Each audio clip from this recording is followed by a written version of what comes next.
Okay, guys, all kinds of high-profile space media or just space industry personalities here today, including Goonhilly. Would you be so kind as to introduce yourself to the viewers? Hi, yes, I'm Ian Jones, and I'm the CEO at Goonhilly Earth Station. So, Ian, tell me, first of all, what sort of involvement does Goonhilly have with this mission? Well, we've been involved right from the very beginning of the whole spaceport story. We are in the same county as the spaceport down in Cornwall, and so spaceport and Goonhilly are the big built assets that Cornwall has. We're the linchpin of the space industry down here. So we've been working together for around about 9 years to get the whole thing off the ground, and it's great to finally be here on launch day. But we're also involved very practically. We have 3 antennas which are dedicated to the mission today. They're in 3 different locations. So one is just at the end of the runway here, and we have a command cabin that's associated with that antenna. Got a couple of guys in there, and we're involved in the checkout. So making sure that we've got telemetry linked to Cosmic Girl and to Launcher 1 before takeoff, and then we'll actually be able to see the takeoff, and we'll track the Cosmic Girl until it goes over the horizon. Of course, the drop zone is just off the south coast of Ireland. So we have a second antenna which is located in Southern Ireland now. That's on a shipping container, and that's been shipped out. So that will provide telemetry during the racetrack part and just prior to the drop and the launch. And then the rocket disappears again over the horizon, off into space. And our third antenna is back at Goonhilly, back at home base, and that will pick up. We're supporting one of the payloads, the IOD-3 Amber mission, and we're hoping to pick that up on the first orbit around, so 90 minutes after the drop. Wow. So a lot, obviously, that Goonhilly is There's doing. A lot going on. Can you tell me, I don't know how much you are familiar with the National Space Center in Cork. I saw the equipment for Spaceport Cornwall there, and Rory kind of showed me a little bit of that. Can you tell me what the connection is there? Indeed. Well, they're our host for that antenna, in fact. And, it's great to be able to collaborate with Rory and to use their facilities in Cork. It's just in a perfect location, and to have that infrastructure there is fantastic. You always want to know that you've got good people on hand to help if needs be, and a lot of ground stations collaborate with each other in exactly this way. So it's great to be able to collaborate with them. Can you tell me about, have you gotten any feedback about the Cubesats? The Cubesats associated with Artemis appear to have been one of the problematic things about the mission. Some statements were made that maybe they sat a bit too long and their batteries got drained, or have you gotten any information as to what's been going on with those missions?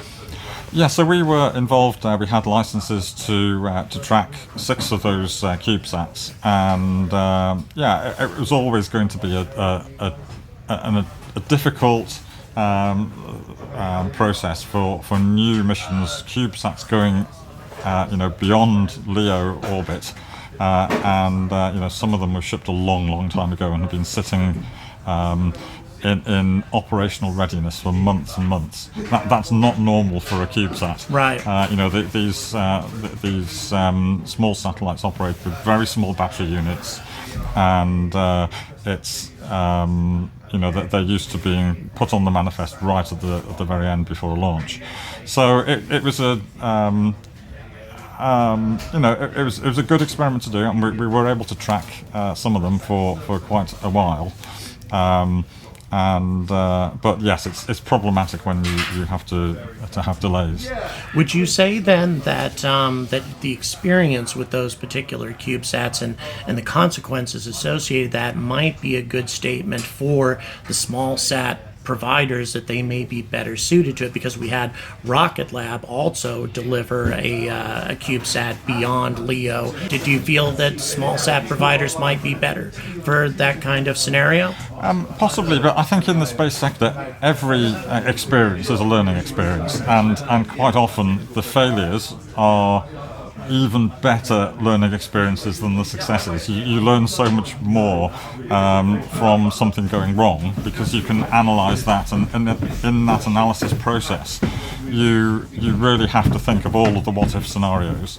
And usually we celebrate failures as great opportunities to do things better next time. So I don't necessarily think that it's something that you shouldn't carry on, trying to achieve. I think it's a really fantastic way of giving the smaller operators and the academic, community opportunities to get flight experience. So I think we should just keep going, keep trying. So are there any particular CubeSats that you've had a good experience with? I mean, what has made you the most excited of the sats you've been tracking? Which ones look the best? To be honest with you, we have tended not to concentrate so much on the individual CubeSat missions. We're a host for Planet, of course, and they were one of our very first customers.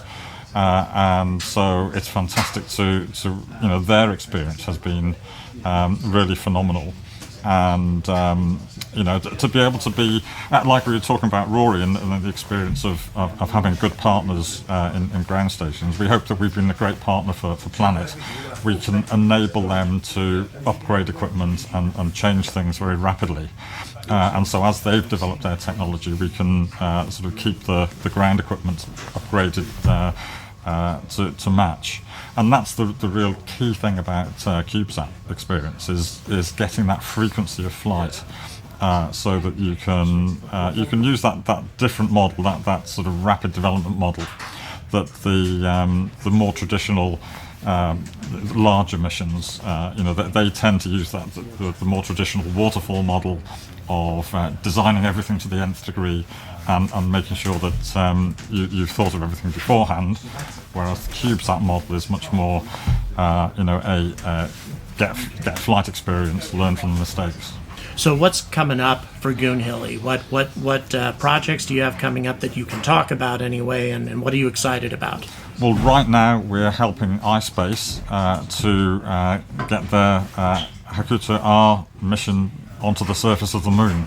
It launched on the day that Artemis returned to Earth back in December, and unlike Artemis, it's a small spacecraft, so it doesn't have the power to in its rockets to be able to do big orbital maneuvers.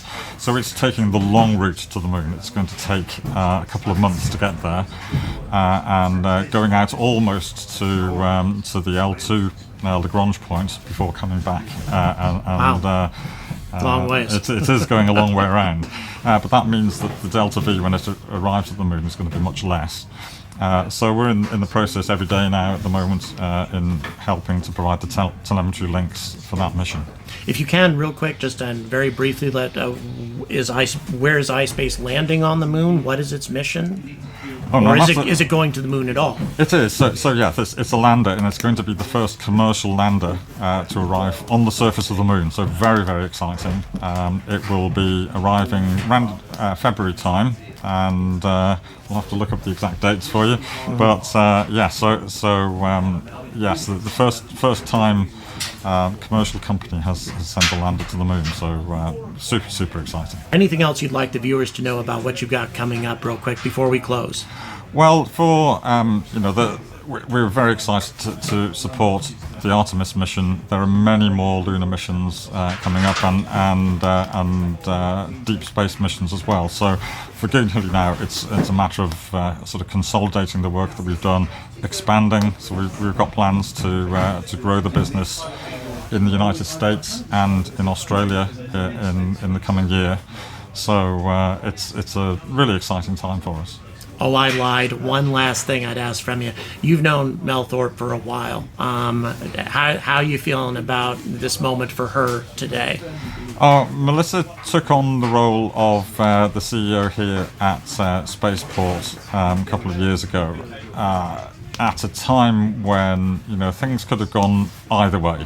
and she's led the team here absolutely brilliantly. There have been so many hurdles, not just technical hurdles, but political hurdles and process hurdles. This is the first time the UK has ever launched a spacecraft from UK soil, and we've had to create new legislation, all of the safety case, so many different aspects, and it's been just the most tremendous hard work, and Mel and the team have just done a brilliant job doing that. I can't agree with you more. I got to know Mel pretty much right after she accepted the position. I've been amazed with what she's been able to accomplish. Ian, thank you so much for your time No today. problem.